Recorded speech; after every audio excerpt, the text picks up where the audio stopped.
Welcome to the Intuitive Therapist Podcast with Janis Cohen, therapist, clairvoyant, empath, and medium.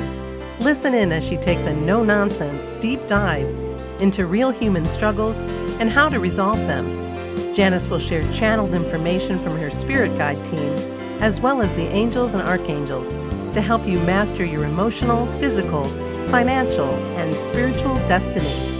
And now, Janis R. Cohen. Hey y'all, this is Janis Cohen, the Intuitive Therapist here on the Intuitive Therapist Podcast.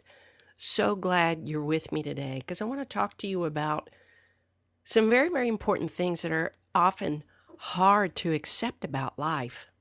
And if you accept these 8 uncomfortable truths that I'm about to talk to you about, I think you're going to be able to live a better life. And that's the goal of my content, is that you learn ways to always better yourself, to let go of pain, and to step into joy and happiness. And several years ago, I saw a post on social media that simply said, if you argue with the truth, you'll suffer. And it hit me like a ton of bricks. Why? Because I hadn't made that connection, because I'd been doing exactly that. And guess what? I'd been needlessly suffering as a result. I used to spend so much of my time wishing certain things didn't happen, that they weren't actually happening, or that when they didn't work out, I wished that they had. And I was buried deep in that neediness, rather than accepting the gift in the fact that things were exactly playing out the way they needed to for me. I just didn't make that connection. I wasted so many years of my life grieving and lamenting for the disappointments I experienced, and I was stuck there. I couldn't get out of it. No one taught me that it's not okay to sit in your shit, right? It's better to do something about it.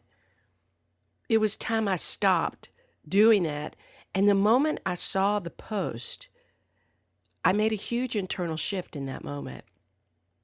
Wisdom comes to us in many forms, and so often we choose to ignore it. Perhaps a friend utters words to you that you may not like, but they're true. Perhaps you see a commercial on TV that talks about something you're struggling to change, but you haven't. And it reminds you that you can overcome it. You just need to make the first move and just start to change one thing. Maybe there's a song playing on the radio that echoes exactly the kind of state that your life is in right now and lays out the kind of life that you want. And you've been given an opportunity to do a life review while you're listening to it, and time to think about next steps while you're in the car driving. You got nothing to do but think. My mother has her special wisdom, and I tell her that all the time, not because she's older than I and has lived more life than I, even though that's very, very true. We all know that. The more life experience that you have, the more wisdom you have, for the most part. But it's really because of her personality, and her personality is such that she is the constant calm in the family. When we were little, she had a bumper sticker that was on the cabinet at home, and it said, "I'm the mommy, that's why." And it comes down to that. She knows simple wisdom with a profound punch. Messages of balance like, "Janis, I don't get worried until there's something for me to worry about." It used to blow my mind. That was not my personality back then for most of my life. And I still get stuck in that. You know, when we feel like we can't control something, we can get caught up in the tizzy of worrying about it. So for the most part, that's not my personality. Although I have to say that over time, as I've aged and I've learned to respond rather than react, I've been able to adopt that wait and see attitude. And boy, has that saved me a lot of heartache. Granted, there are some situations where, like I said, I cannot help myself but get caught up in the worry, and I just accept that that's who I am. So I got to ride the wave until I'm calm. And sometimes it takes me a couple of days because I get hooked. It's kind of like I get this obsessive loop when I feel like something that's happened has been unjust, and uh, I don't know how to solve it. Really, more so, I don't know how to accept it. But messages like this from my mama makes so much sense. Very little is within our control, and most definitely, how we choose to respond to life is something that we can definitely control and manage. One day, several years ago, I shared something with her that I was struggling with, and given the hard work that I've done on myself to grow from whatever life has handed me, I said to her, "Mom, I know that this is what it is, and I can't argue with the truth or else I'll be in pain." And she smiled at me as if I had spoken her language, finally, and with proud eyes and her soft, gentle voice said to me, "Yep, you're exactly right." Once these words came out of my mouth to her, I knew I was onto something. I knew that if I took this position with whatever life throws at me, then I'd be just fine. I knew that this mindset would offer me the next step, which was to take some sort of action to influence my mindset. And while I attempted to influence the outcome, I really couldn't. Like I say, the only thing we can really influence is ourselves. And the very first place is how we think about things and perceive things. So, my first step was to accept the truth of the situation fully, not partially, not mostly, but fully accept that what was going on. And I tell people, I want you to really look at the challenges that are going on in your life as just factually based, as if you were writing a description, right? So I was talking with a new client yesterday, and we were talking about her desire to go into business for herself and the challenges that she's had growing up, because really that's the crux of a good business, is that you've been through pain and a problem and you found a solution. And so she was concerned and about really kind of going back and really connecting to all this stuff. But I said to her, "Look, here's what I want you to do. I want you to just look at what's happened in your life as just a bunch of facts, not about who it makes you and who you are." So to accept the truth of the situation fully is the first step. Second step is to take action to experience the feelings that I want to feel. So if I look at the situation and I say, "You know what? I don't really like that part. What can I do differently so that that doesn't happen?" And the third step is to feel better as a result of the action I've taken. It really is that simple. I like to, for lack of a better term, dumb things down for people. And I've heard so much over the years from clients, and I'm so grateful. They're like, "You break difficult things down into such simple terms that can be digested." And my hope is that you're experiencing that while you're listening to these podcasts, because that really is my goal. I want you to digest the content so that you can use it. So today I want to talk to you about the truths that you need to accept in order to live truthfully and fully, without struggle, without suffering, and without needless unhappiness. Because if that's the way you live, my dear, you are the common denominator, and you cannot hold anybody else accountable for your unhappiness. If you bitch all the time, that's your shit, not anybody else's.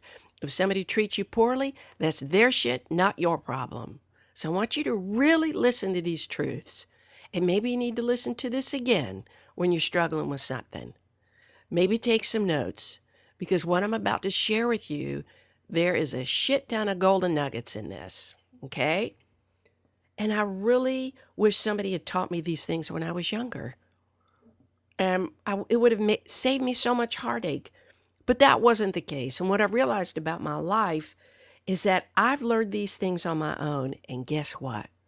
I get the privilege of teaching them to you. I hope you really listen to these truths and adopt them as hallmarks for living a life that's full and peaceful for yourself. I promise you, because this is through my trial and error, if you do, if you follow these principles, You're going to be more at peace than you ever have been, and you'll be able to really listen to your guidance, your internal guidance, your intuition far more than your emotional reactions, and the quality of your life is going to exponentially improve. I've seen this over and over and over again. I've been doing this shit for 28 years.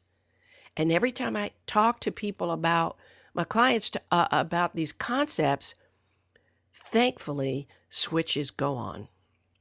First one, life will rarely go as planned. There's a saying that says, you plan and God laughs, and there couldn't be a truer statement about life, y'all. So if you can't trust your plans to come to fruition, then what are you left to do? See, it's not that life won't go as planned, but it's more that life won't almost never go as you plan it. There's a large framework outside of you that establishes the parameters for your life.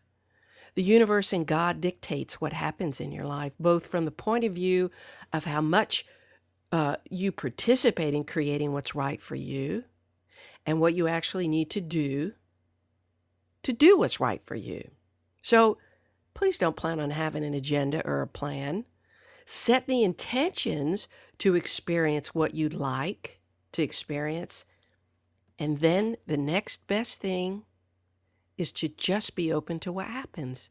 Because if you hold tight to your expectations, as I always say, guess what happens? You get disappointed or hurt. And while most of us prefer to know what to expect, life doesn't operate along lines of expectations, but pain does. It operates along the premise that you will always get what you need at the exact time you need it, and not a moment sooner, and not anything different than what is meant for you to get. I'm going to say that again because that was a mouthful. I'm going to say it slowly. You will always get what you need at the exact time you need it, not a moment sooner, and not anything different than what is meant for you to get. It really is that simple. So the next time you plan on something going smoothly, plan on incorporating extra time for diversions, and then practice your pivot. You'll be much better off if you learn how to pivot. And I want to share with you and remind you to learn more about the art of pivoting and why it's so important for you to learn how to constantly be able to adjust to what life shows you. Listen to my podcast number 68 on iTunes. I think it's called The Art of the Pivot. I can't remember, but it has the word pivot in it, so that's what it is. So it's number 68 on iTunes. Number 2, y'all. Failures are unavoidable. Anyone with the intention to succeed must keep this in mind. In order to succeed, you have to experience failure. Most of us equate failure, though, with our own inadequacy. We personalize it. That's where you get all yourself screwed up. But it's not what failure equates with at all. When failure occurs, it isn't about how inadequate you are as a human. Rather, it's about course correction. It's about eliminating what doesn't work and incorporating what does. You couldn't have a better gauge of whether or not you're on the right track than failing. If you really think about it, all of the most pivotal inventions have foundations that have been built upon radical and massive failures and repeated failures. The invention of electricity, light, computers, aviation, travel, medical procedures that truly help people heal and stay alive. Guess what? That shit didn't happen the first time, right? The originators attempted to create these miracles over and over and over again with many, many attempts to perfect an imperfect idea. If you fail over and over again, then fuck yeah, bravo to you, my dear. You're on your way to finding your solution. Sometimes, though, you have to relax your thinking mind to find it. And most of the time, you have to take the time to find the details that are in the way of your grand idea. They're often hidden in the fine print of things. But then again, Some of them are blatantly recognizable. I urge you never to give up on a dream that you have just because you haven't been able to bring it to life in working order. I watch The Voice. I watch those singing shows because I love it. Like singing and dancing brings me freedom and joy. And I really feel like if I have to come back in another life, which I really don't want to, y'all, I want this one to be my last one so I can influence from above. But if I did, my ass would be up on that stage singing, singing, singing in front of as many people as I can be. So don't ever give up, right? Keep trying no matter how many times you need to step up to the plate and swing that bat. No baseball player became an instant success without practicing for hours and hours every day for years. So, too, must you practice discipline and diligence with your dreams and ideas. You'll experience many relationship blunders and failures too, but that only serves you the opportunity for growth so that you can become the kind of person who's ready to draw into your life the very best partner. That's how you got to look at this shit that happens in your life. It sets you up for success. So quit moaning and bitching about the things that don't work out and start learning what you need to learn from them about who you are and who you need to become. Don't be mad when things don't work out. Learn from it. Then make better and different choices. Failure isn't about the results. It's always about getting back up and trying again. I'm going to say that again. Failure isn't about the results. It's always about getting back up and trying again. To fail is to succeed in my book. I hope your book contains a sentence that says that too. Number 3, expectations will always lead to disappointment. This one was a hard truth for me to learn, and I had to learn it the hard way through trial and error like I talk about. So many times in my life I found myself hurt by others, and I couldn't understand why that continued to happen to me. Once I realized that hinging expectations onto anyone or anything was the root of the pain I experienced, I began to become more aware and more learned of my patterns and of what I truly hoped would happen.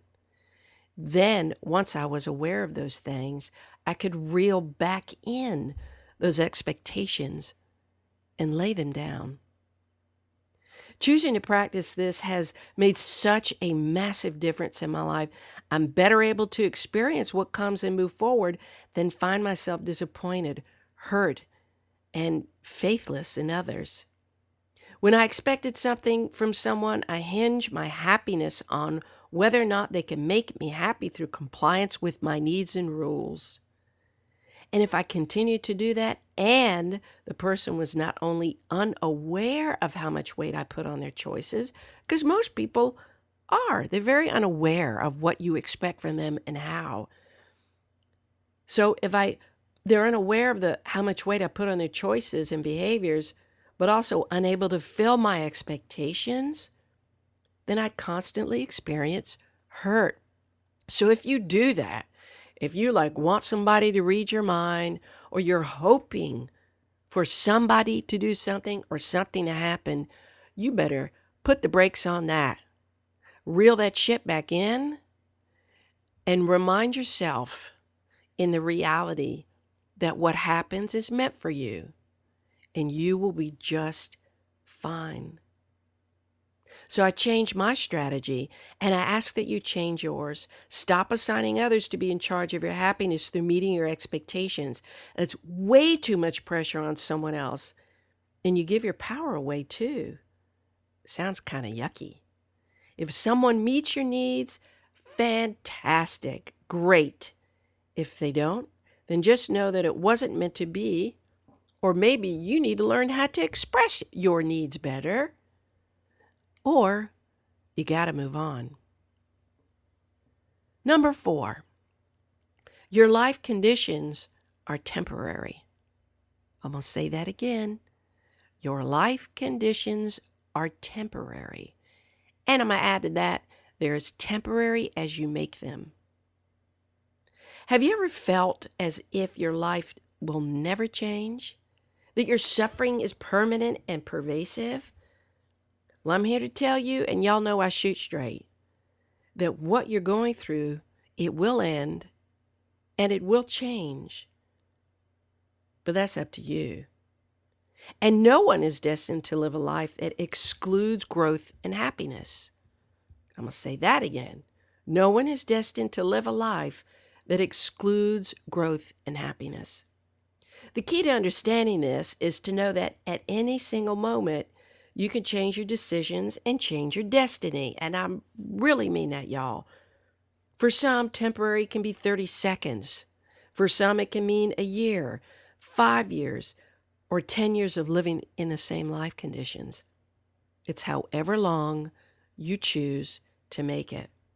So when you're at the lowest point in your life and you believe that you can't get out of the mess that you're in, and you say, I will not live this way anymore, you will begin to change your life because you will start doing things differently because you're sick and tired of living the way you're living. You'll be offered opportunities once you open up to this idea to change your life conditions every day, whether it be from an alternative source, a person, TV ad, song, billboard sign on the side of the road. Inspiration to change your life can come to you in a myriad of ways. Life is never set stagnant. So please don't convince yourself that for some reason yours is. That's just an excuse. And that's just practicing helplessness and victimhood. And if you want to be a victim and wah all the time, that's your problem and that's your choice. But I'm going to tell you, people will get sick and tired of hearing that. And at some point, hopefully, you're going to get sick and tired of saying that stuff. You never know what will happen from year to year in your life, let alone from day to day. You have no idea. So, sweetie, not only hang in there, but I want you to start looking for the signs that lead you to new paths, new people, new opportunities. They are all around you. But you must first open your eyes and your ears and lift your head up to notice them. That's it. Makes for a much better view, doesn't it? Number 5, forgiving yourself will be the hardest challenge in your life. I've always had a difficult time being kind to myself when someone I care about is upset with me or disappointed in me. The disappointment really is the killer for me. When you disappoint somebody, the truth of it all is that they had expectations of you that you didn't meet, and they hinged their happiness on your choices. Many times I've spoken about expectations and how if you have them have them of anyone or anything, like I said before, you're going to undoubtedly experience disappointment along the spectrum from mild disappointment to real pain and heartache. That said, unless we're clean with ourselves about our intentions and motives, meaning that we really know for sure that we have no malicious intent when we made a mistake, the next step is for us to look at what we could have done better and do that next time. And that's all you can do. A huge reminder to you if you have a hard time forgiving yourself is to always learn from your mistakes. This is simple wisdom, but it's so powerful. Always tell yourself that what's done is done. You can't wish for a better past. You can't go back and change shit. You can only learn from it, become a better person for it, and move the fuck on. If you let it fester, it's going to eat you alive, and you will not experience life in the way that you need to. Forgiveness is never about letting somebody else's bad behavior be okay. It is really about forgiveness of self. It's about forgiving how long you have punished yourself by holding on to the pain that you have carried from an experience. That is why you feel the pain, is because you've held on to it, because you have identified yourself with it, because you've said, well, it must be something to do with me that somebody treated me so badly, and it didn't. People have all sorts of shit. Our parents bring all sorts of shit from their lives into ours. And as little kids, we don't know any better. We feel like we're bad because they take their shit out on us, or they violate us in some way, or they hurt us, or somebody has betrayed us in a relationship. And in part, that stuff, the betrayal, has to do with you, but their bad behavior doesn't.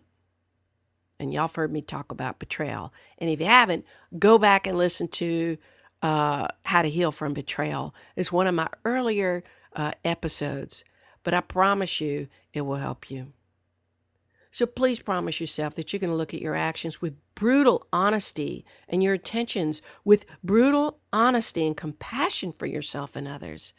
That's the key thing. When you offer forgiveness to yourself, that's what all forgiveness is about. It ain't forgiving the other person. It's forgiveness of yourself for carrying around the pain that was inflicted on you. Have compassion and love the shit out of yourself. While no one needs to dictate how you behave, we all know when we're being dishonest, malicious, or selfish with somebody else. If you behave in those ways, then you need to do some more work on why you need to be so freaking manipulative to get what you want or to hurt others. And when you think about that, why can't you be direct? What's your problem? Figure that shit out. Because people like people who don't go around the mulberry bush or who act like they have, and who do have ulterior motives. It makes my skin crawl when I encounter people like that. And if you're like that, you need to figure out why you got to be so manipulative to get what you want instead of just being straight up. But I ask you to forgive yourself for the mistakes that you've made. Learn what you can from these moments when you were imperfect and trying to make everybody else happy. I promise you, these are amazing opportunities for growth when you screw up, right? When you have the opportunity to forgive yourself and let go of the pain that you carry. And lastly, if you need to take responsibility for poor choices, do that. For God's sake, step up and take responsibility instead of being so damn defensive. You're defensive because you feel like you're accused of something. Who gives a shit if somebody brings something up? Listen. Have compassion for what they're going through. You don't have to agree, but listen to them because perhaps there's really something for you to hear. Perhaps it's not so much maybe about what you've done or neglected to do, but more about what the person needs from you. Go deeper. Get right with yourself. Whatever the person does after that is their issue, not yours. Live cleanly. Number 6, you will always attract what you believe you deserve. How hard is this one to accept? Possibly one of the hardest truths to accept. But why? Most people don't realize that no matter how many wonderful mantras they recite, what you truly vibrate with is what you call into existence for yourself. Believe that you can't find someone who will be faithful to you because the only types of people that you date are cheaters? Well, you're going to keep drawing that kind of relationship into your life until you get right with yourself and practice fidelity to yourself first. And I've talked about this concept before, but let me reiterate it. Once you honor all of the stirrings inside of you by paying attention to the red flags in relationships, the first time, you will begin to love and honor yourself, and you'll never settle for what isn't in your highest interest. Eliminating infidelity, no matter what type, financial, sexual, physical, emotional. This is all about practicing complete fidelity to self first. When you live your life from a place of deservedness for all the good things, love, abundance, good health, opportunity, you're going to be open to receiving what is divinely yours, and you're going to be open to welcoming those wonderful things, even if you aren't happy with what comes to you. You know in your heart and mind that what is in your life is there to make you a better person. If you're still struggling For God's sakes, accept that truth. What comes into your life is always useful, even if you don't like it. And even if something doesn't work out the way you want it to work out. Well, look at the thoughts that you practice on a regular basis. And if those thoughts that you practice make you feel like shit, change them. Change them into something positive. If you wish something didn't happen, I want you to shift. I'm so grateful that this happened. I'm grateful that this didn't happen. Shift your mindset. Shift your language. See and feel your life the way you want it to be. Really feel what that life is like, your ideal life, and then keep feeling that. Focus on that. And then see what you call into existence. Number 7, don't worry about what other people think.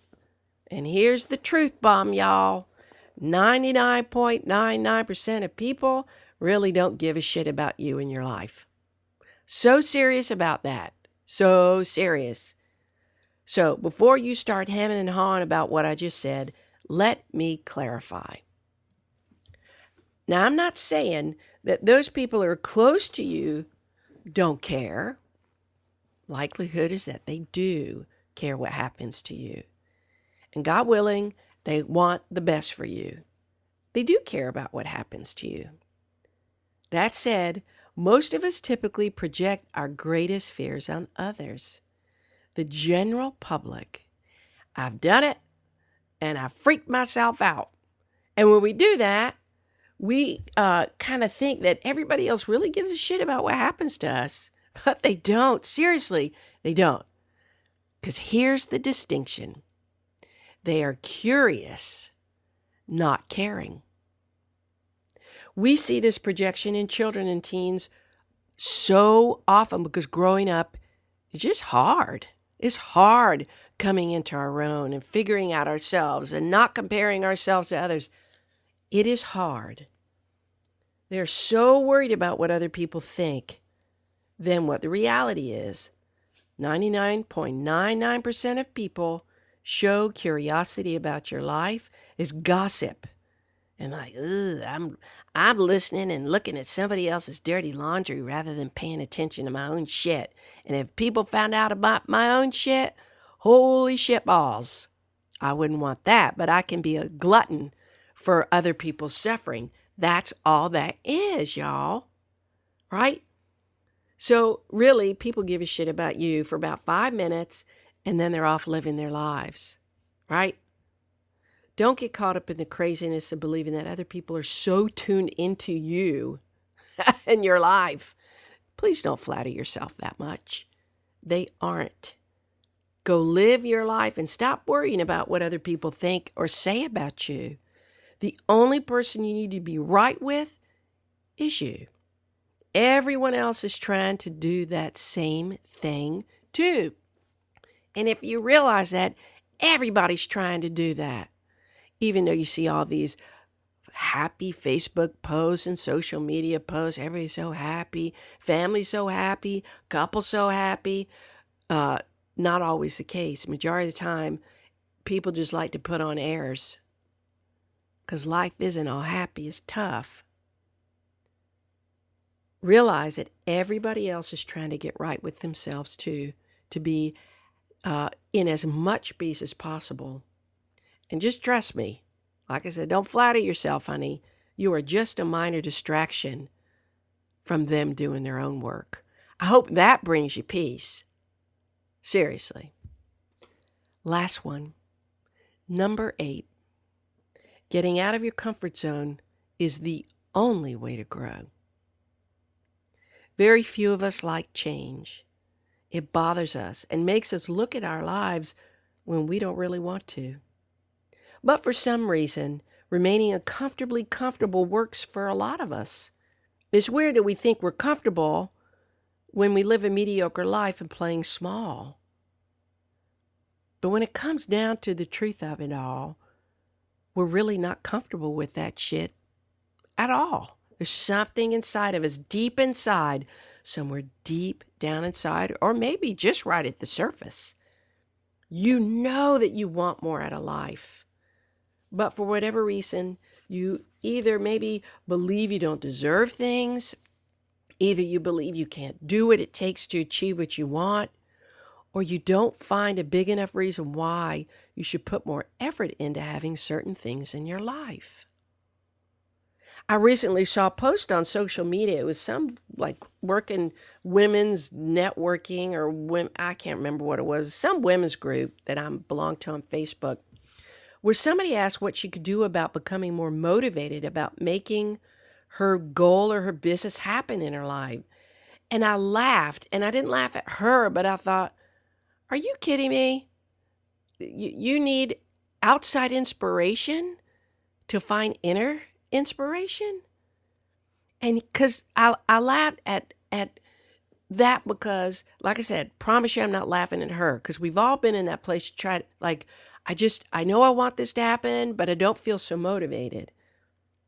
So I wrote back to her and I said, clearly you don't have a big enough why in the direction of your dream to do whatever it takes to bring about success. And let me clarify why I said that. When we say we want things, we are only interested. Because if we felt like it was a must, we'd be completely committed. We'd be busting out all avenues. We'd be pulling out all the stops to make sure it happened.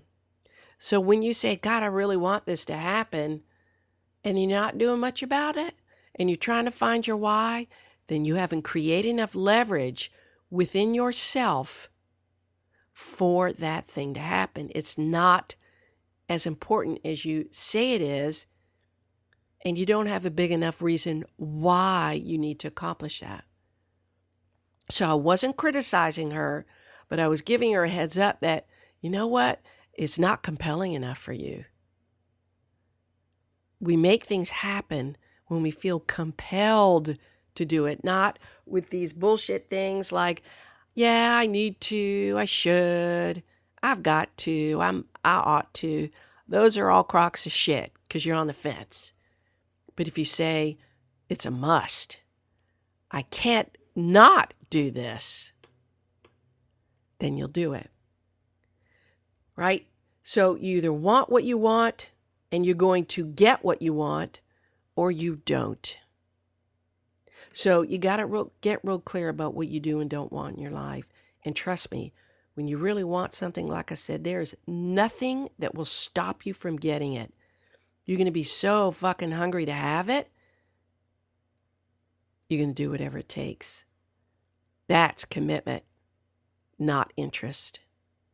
Get out there and experience something new and seek out mentors to help you in ways that you don't even know you need help with. I have paid so many people to help me in different areas, and thank God, because everybody has something different to offer. And I have learned so much about building a business, about doing a podcast, about writing a book, about helping clients. Like, I love learning from people. Love it, love it, love it. So I suggest that if you want to accomplish something and you can't figure out why you're not doing it, like what the resistance is, go find somebody to work it out with. Quit just sitting around, wah. Go hire a coach. Because I'm going to tell you, even if you don't think you have the money, invest in yourself. Because I'm telling you, once you get those blocks out of your way, you'll be able to make the money you need to. You'll be able to change your living situation. You'll be able to pay your bills. You'll be able to situate yourself in a position where you can relax. So I hope you have really gotten and gleaned some things from today's podcast episode. It's a lot, and y'all know me, I shoot straight. I don't know how else to be. And that's how God uses me, is straight up. But I say all this stuff with love. I really want you living your best life. But you got to step up to it. And you got to stop arguing with the truth. And you got to stop carrying your pain around. Lay that shit down. And you got to start changing how you think about things and how you view things, and stop those habits that make you feel like shit. Make some shifts. If you need help, reach out, find a coach, find a therapist, find somebody who is on track, who will not let you sink into the woe is me, victimhood, helpless bullshit stuff that you practice. Because if your life ain't changing, that means you're not doing what you need to do to change it. You're just uncomfortable. I want you happy. And I love you. So I hope you have a blessed day, a wonderful week, and as always, live intuitively. Thanks for listening to The Intuitive Therapist. If you like what you heard, the best compliment you can give us is to share this podcast with a friend. And be sure to give us some stars and a favorable review at Apple Podcasts or wherever you listen in.